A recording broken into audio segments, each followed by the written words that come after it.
Welcome to the Tech Egg. Don't get scrambled. Enjoy the video. Hello everyone. In this video, I will explain how to remove an Audi A5 center console. First, ensure your car is in neutral with the parking brake firmly engaged for safety. Gather your plastic trim removal tools to protect your interior. Begin by gently prying out the climate control unit from the dashboard.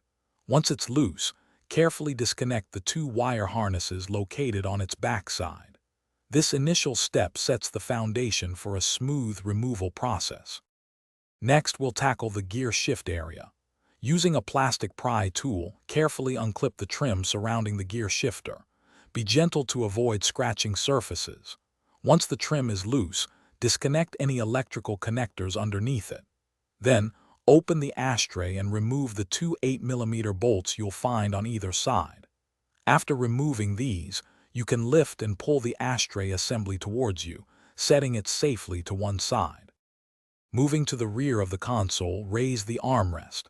Gently pry open its bottom section.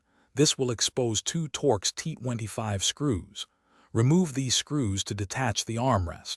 Now, carefully remove the rear HVAC control panel, typically located in the back seat area of the console. Once this panel is free, disconnect the 12-volt power outlet connector, which is usually found on the back side of this rear section. Take your time with these connections.